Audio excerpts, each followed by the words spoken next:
Computer hardware और software. Computer के वो सभी आंतरिक और बाहरी भाग जिन्हें हम देख और छू सकते हैं वो सभी हार्डवेयर कहलाते हैं। ये सारे जितने भी पार्ट्स हैं, कीबोर्ड, माउस, कैबिनेट, कंप्यूटर, ये सारे कंप्यूटर के हार्डवेयर्स के बाहरी हिस्से हैं और ये इंटरनल हिस्से हैं, जैसे सीपीयू है, रैम है, इसके अलावा हार्ड डिस्क है, एसएसडी है, सिंक फैन है ना, पावर सप्लाई है। ये सारे कंप्यूटर के आंतरिक हिस्से हैं। ये भी हार्डवेयर के अंदर ही आते हैं क्योंकि हम इन्हें भी देख भी सकते हैं और छू भी सकते हैं। सॉफ्टवेयर वो होते हैं जिनके बिना हम कंप्यूटर हार्डवेयर का इस्तेमाल नहीं कर सकते। सॉफ्टवेयर बहुत सारे प्रोग्राम्स का एक संग्रह होता है और प्रोग्राम्स बहुत सारे इंस्ट्रक्शंस का एक संग्रह होता है। प्रोग्राम सॉफ्टवेयर में किसी एक टास्क को पूरा करने के लिए बनाए जाते हैं। प्रोग्राम बनाने के लिए इंस्ट्रक्शंस एक कोड लैंग्वेज अर्थात प्रोग्रामिंग लैंग्वेज में लिखते हैं।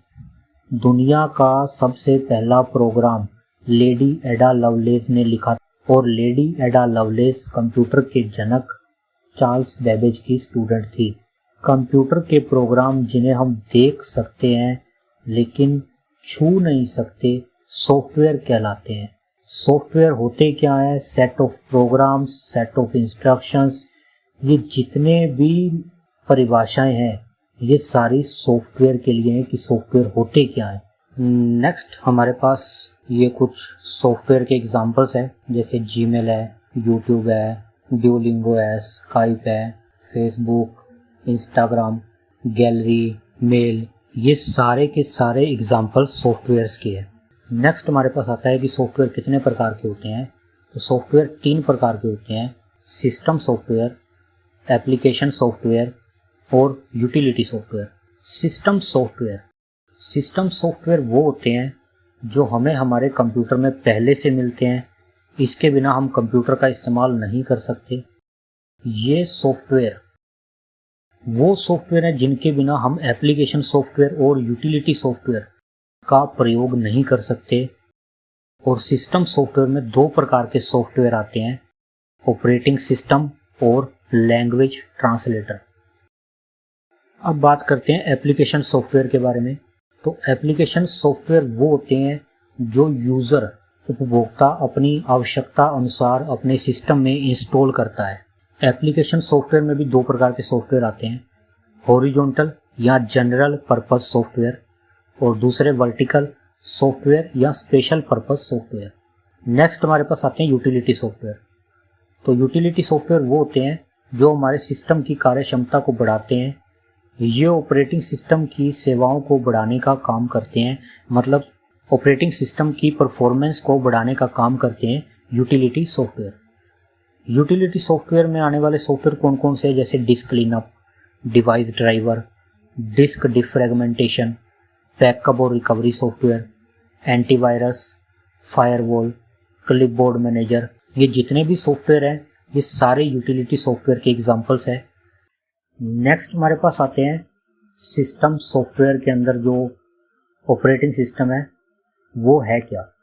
तो ऑपरेटिंग सिस्टम एक ऐसा सॉफ्टवेयर है जो हमारे कंप्यूटर के सभी हार्डवेयर कंपोनेंट और सारे एप्लीकेशन और यूटिलिटी सॉफ्टवेयर को ऑपरेट करता है। बिना ऑपरेटिंग सिस्टम के हम कंप्यूटर का प्रयोग नहीं कर सकते। ये हमारे पूरे कंप्यूटर सिस्टम को ऑपरेट करता है। ऑपरेटिंग सिस्टम यूजर और हार्डवेयर के बीच इंटरफेस का कार्य करता है। यूजर को एक फ्रेंडली एनवायरनमेंट प्रदान करता है। कौन? Operating system. ऑपरेटिंग सिस्टम को रिसोर्स मैनेजर भी कहा जाता है। रिसोर्स मैनेजर जैसे कि आप इसमें फाइल मैनेज कर सकते हो, इमेजेस, वीडियोस, डॉक्यूमेंट मैनेज कर सकते हो, इसीलिए ऑपरेटिंग सिस्टम को क्या कहा जाता है? Resource manager. नेक्स्ट हमारे पास आता है ऑपरेटिंग सिस्टम के प्रकार। 2 प्रकार के होते हैं operating system: single user operating system और multi user operating system. Single user operating system में एक समय में एक ही यूजर डेटा को एक्सेस कर सकता है, जबकि मल्टी यूजर ऑपरेटिंग सिस्टम में एक समय में एक से ज़्यादा यूजर डेटा को एक्सेस कर सकते हैं। सिंगल यूजर ऑपरेटिंग सिस्टम के उदाहरण है विंडो और Android. Single user operating system को अगर मल्टी यूजर ऑपरेटिंग सिस्टम बनाना है तो रिमोट लॉगिन सॉफ्टवेयर का इस्तेमाल करना पड़ता है, जैसे कि टीम व्यूअर और एमी। और मल्टी यूजर ऑपरेटिंग सिस्टम के एग्जांपल है लाइनेक्स, यूनिक्स, विंडो सर्वर आदि। ऑपरेटिंग सिस्टम के example window, Android, iOS, Macintosh, Linux, Unix, ये सारे के सारे एग्जांपल किसके? ऑपरेटिंग सिस्टम के। सबसे पहले बात करते हैं विंडो की। तो विंडो एक डेस्कटॉप ऑपरेटिंग सिस्टम है। इसे माइक्रोसॉफ्ट कंपनी ने इन्वेंट किया था। विंडो का पहला वर्जन 1.0 था। विंडो में पहले इंटरनेट एक्सप्लोरर ब्राउजर का यूज किया जाता था। इंटरनेट एक्सप्लोरर ब्राउजर आता था, लेकिन अब विंडो 10 में एक नए ब्राउजर MS एज को लॉन्च किया गया है। माइक्रोसॉफ्ट कंपनी के फाउंडर बिल गेट्स और पॉल एलन है। माइक्रोसॉफ्ट कंपनी को सन 1875 में स्थापित किया गया था। नेक्स्ट हमारे पास आता है एंड्रॉयड। तो एंड्रॉयड एक मोबाइल फ़ोन ऑपरेटिंग सिस्टम है। एंड्रॉयड को गूगल कंपनी ने बनाया है। गूगल के फाउंडर लैरी पेज और सर्जी ब्रिन है। iOS और मैकिन्टोश, ये दोनों ऑपरेटिंग सिस्टम एप्पल कंपनी ने बनाए हैं। iOS एक आईफोन ऑपरेटिंग सिस्टम है, जबकि मैकिन्टोश एक लैपटॉप और डेस्कटॉप ऑपरेटिंग सिस्टम है। एप्पल कंपनी के founder Steve Jobs, Ronald Wayne और स्टीव वोजनियाक है। Window, android, iOS, Macintosh single user operating system है। अगर इन्हें मल्टी यूजर ऑपरेटिंग सिस्टम बनाना है तो रिमोट लॉगिन सॉफ्टवेयर का इस्तेमाल करना पड़ेगा। लाइनेक्स और यूनिक्स, ये दोनों मल्टी यूजर ऑपरेटिंग सिस्टम है।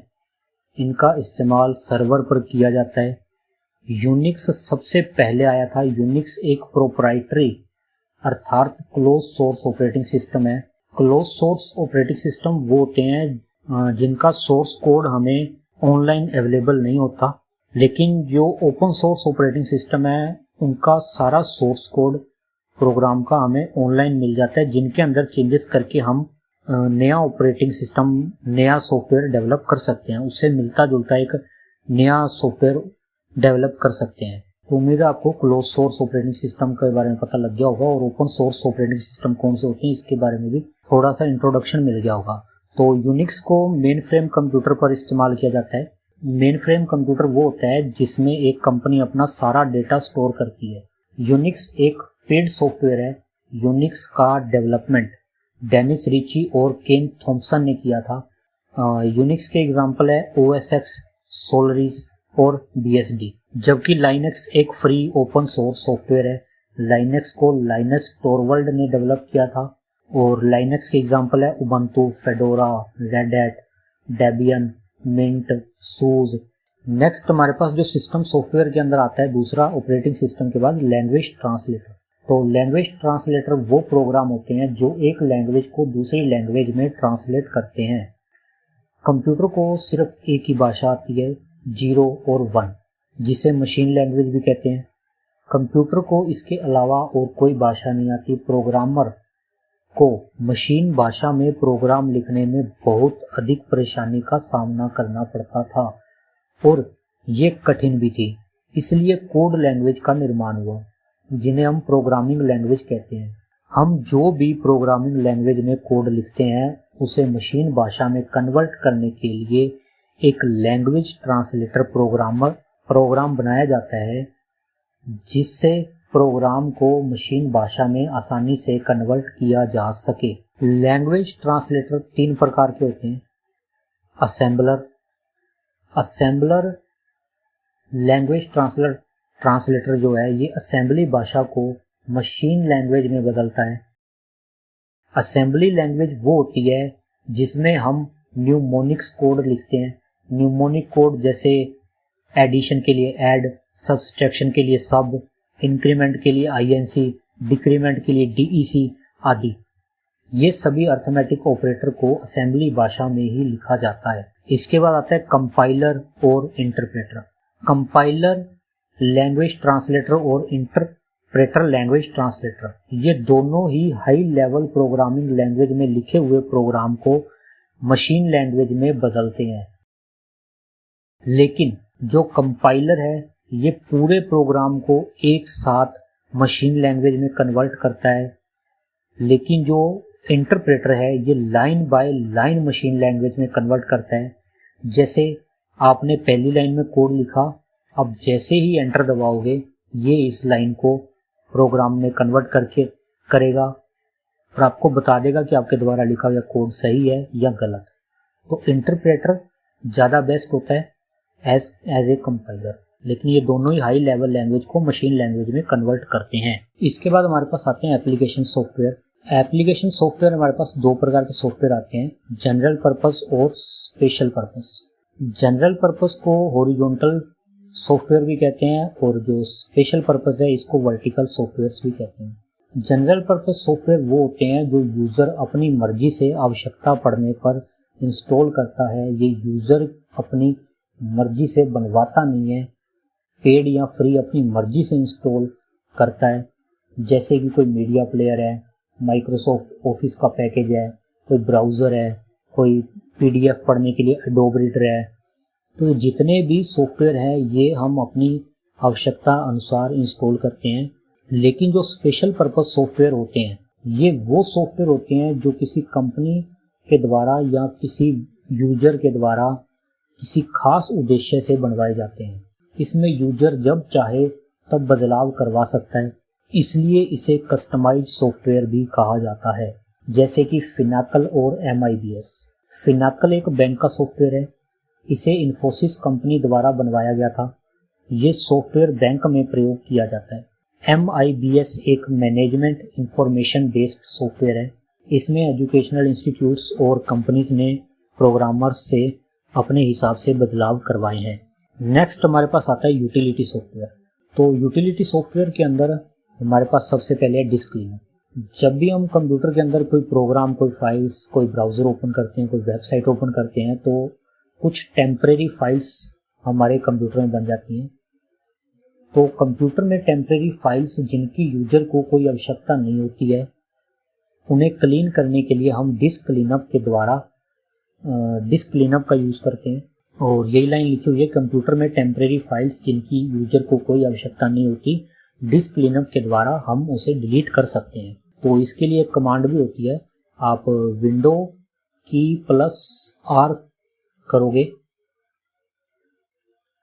और इसमें आप एंटर करोगे TEM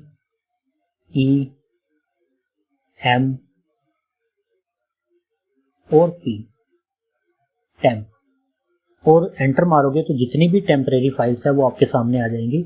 आप उन्हें सिलेक्ट करके Shift+ डिलीट करेंगे तो ये परमानेंट डिलीट हो जाएंगी। इसके बाद हमारे पास आते हैं डिवाइस ड्राइवर।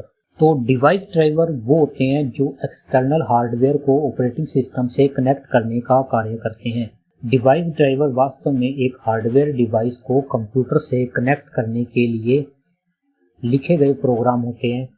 कुछ डिवाइस ड्राइवर हमें पहले से ही दिए जाते हैं, जैसे कीबोर्ड का और माउस का डिवाइस ड्राइवर पैक।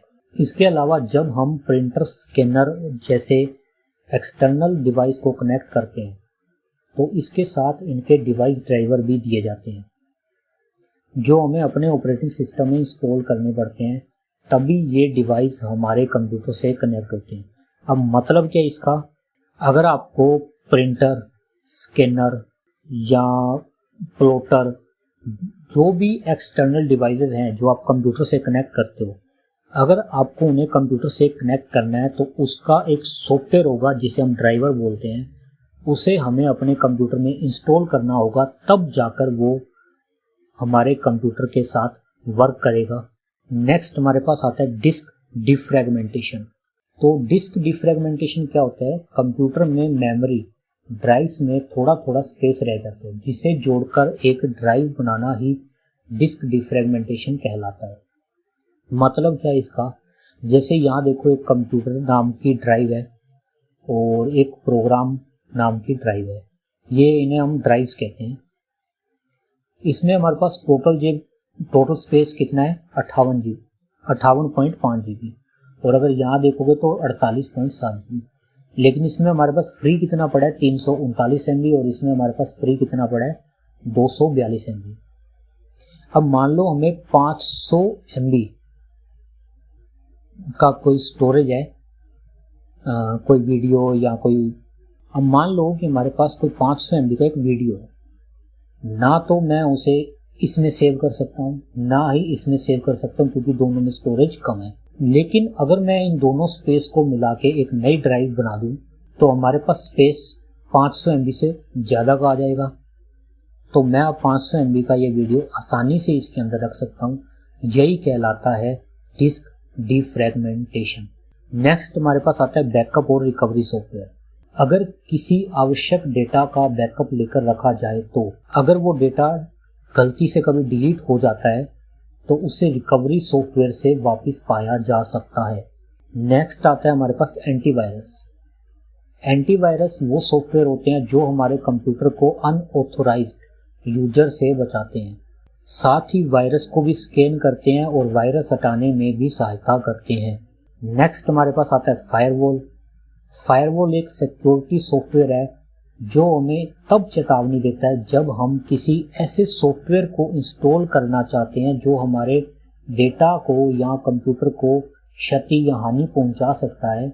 ये सॉफ्टवेयर केवल चेतावनी देगा, आपको उसे इंस्टॉल करने से रोकेगा नहीं। नेक्स्ट आता है हमारे पास क्लिपबोर्ड मैनेजर। जो भी डेटा हम कट या कॉपी करते हैं उसे क्लिपबोर्ड मैनेजर ही मैनेज करता है। अगर आपको वीडियो पसंद आता है तो लाइक करो, अदरवाइज डिसलाइक भी कर सकते हो, और कमेंट बॉक्स में ज़रूर बताएं कि आपको वीडियो कैसा लगा। इसके अलावा अगर आपको लगता है कि ये वीडियो किसी और के काम भी आ सकता है तो उसके साथ इस वीडियो को ज़रूर शेयर करें। अगर आपको ऐसा कंटेंट पसंद है तो आप चैनल को सब्सक्राइब भी कर सकते हो, और इस चैनल के ऊपर क्लासेस बिल्कुल फ्री रहेंगी, फ्री ऑफ कॉस्ट। लेकिन अगर कोई पे करना चाहता है तो यहाँ पर QR कोड दिया गया है, लेकिन क्लासेस बिल्कुल फ्री ऑफ कॉस्ट रहेंगी, इसका कोई भी चार्ज नहीं रहेगा। तो मिलते हैं अगले वीडियो में, तब तक के लिए जय भारत।